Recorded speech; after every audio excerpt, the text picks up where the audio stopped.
Subscribe करें हमारे YouTube channel साधना gold को और पाएं वीडियोस सबसे पहले। बेल आइकन दबाना ना भूलें। एक कुम्हार था। कुम्हार मिट्टी लेने के लिए खेत गया।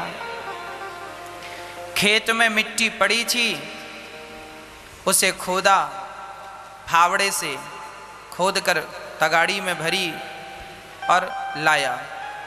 अब वो मिट्टी भगवान से कहने लगी, हे विधाता, बरसों से मैं खेत में पड़ी थी, अब वहाँ रहते रहते एक संबंध सा हो गया था, अपनापन हो गया था, और ये कुम्हार मुझे ले आया, मेरे साथ बहुत बुरा हुआ।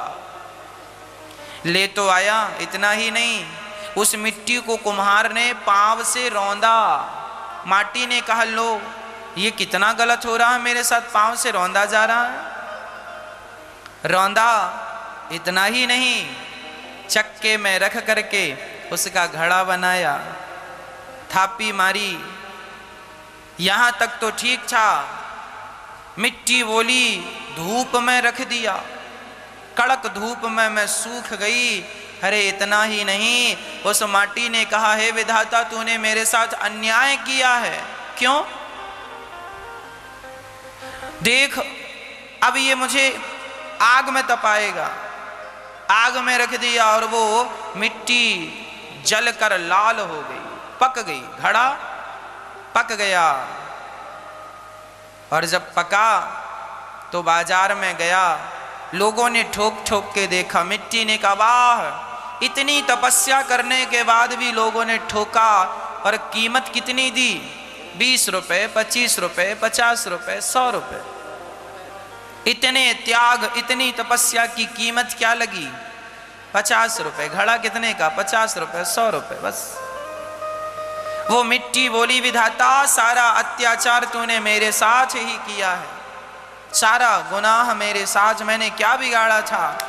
तभी उस मिट्टी को किसी संत महापुरुष ने खरीदा और ले जाकर उसमें गंगा जल भर दिया। और जब गंगा जल भरा और वहाँ बड़े बड़े साधु संत आए और उन साधु संतों को उसका जल उन्हें परोसा गया, तब संतों ने जल पीकर कहा, वाह, कितना शीतल जल है, कितना स्वादिष्ट जल है। तब उस मिट्टी से आवाज आई, वाह, हे विधाता, आज मैं समझ गया कि जब मेरे जीवन में दुख आया था, मुझे लग रहा था तुम मेरे साथ गलत कर रहे हो, मेरे साथ गलत कर रहे हो, पर आज मुझे ठंडक मिली, आज मुझे शांति मिली कि चलो, वहाँ तो मैं पड़ी रहती धूप में किसी खेत में, कम से कम घड़ा बन गई हूँ तो हजारों की प्यास तो बुझा रही हूँ, प्यास तो बुझा रही हूँ। विधाता, तुमने जो किया मेरे साथ वो अन्याय नहीं था, वो मेरे साथ तुमने न्याय किया, पर इस न्याय तक पहुंचने के लिए मुझे कितना अन्याय सहना पड़े। यदि आपके जीवन में भी कुछ अन्याय हो रहा है तो ये जरूर याद रखना कि अंत में आपके साथ न्याय होगा और उस न्याय से आप जरूर संतुष्ट होंगे। ईश्वर का सबसे बड़ा तोहफा आपके लिए वही होगा।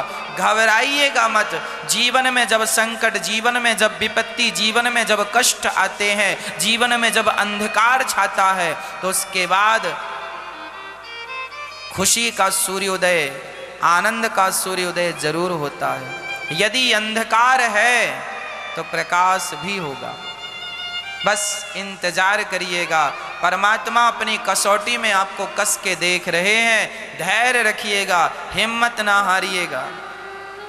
उस मिट्टी को आग में तपाया गया, फिर भी उसने जो जल भरा गया, उस जल को उसने गर्म नहीं किया, उसने अपने स्वभाव से ठंडा ही किया।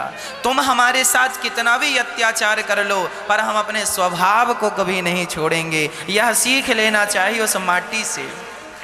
तुम हमें जलती भट्टी पर डाल दो, फिर भी हम तुम्हारे लिए बद्दुआएं नहीं, दुआएं निकालेंगे। विधाता, इसको सद्बुद्धि देना, इसका कल्याण करना, बस। हम आपके लिए क्या बद्दुआएं निकालेंगे? इसलिए कोई तुम्हारे साथ कितना भी अत्याचार करे, उसके लिए तुम अच्छा ही विचार रखो। हे विधाता, इसे सद्बुद्धि दो। कोई कितना भी अत्याचार करे, हाँ, अत्याचार का अर्थ यह है कि हमारा पड़ोसी, हमारा अपना रिश्तेदार, यदि ये लोग हमें टॉर्चर करें, हमारा समाज, जैसे माता सीता को समाज ने टॉर्चर किया कि तुम कलंकित हो, यदि कोई विदेश का आदमी टॉर्चर करे, परेशान करे, तो उसे तो मार देना ही धर्म है, उसे तो मुंह तोड़ जवाब। आतंकवादी को तो क्षमा नहीं करना चाहिए। हम आतंकवादी को क्षमा करने की बात नहीं कह रहे हैं, आतंकवादी को तो मार देना ही धर्म है। पर अपनों को, जो आपसे जुड़े हुए थे कभी, जो आज मुकर गए हैं, इन लोगों को सहन करना ही ठीक है। समाज हमें गाली दे रही है, समाज हमें झूठा आरोप लगा रही है, वो लगाने दो। आप भगवान से प्रार्थना करो, प्रभु इन्हें सद्बुद्धि दो। हम किस किस का उत्तर देंगे, हम किस किस का जवाब देंगे? इसलिए हम भगवान के भरोसे रहें, हमारे बदले का जवाब भगवान देंगे। जब तुझसे ना सुलझें तेरे उलझे हुए धंधे, जब तुझसे ना सुलझें तेरे उलझे हुए धंधे, तब भगवान के इंसाफ पर छोड़ दे ए बंदे। वही तेरी मुश्किल आसान करेगा, जो तू ना कर सका वो भगवान करेगा। आप भगवान के न्याय पर छोड़ दीजिए। ईश्वर जब न्याय करता है तो बिल्कुल न्याय ही होता है, अन्याय की कोई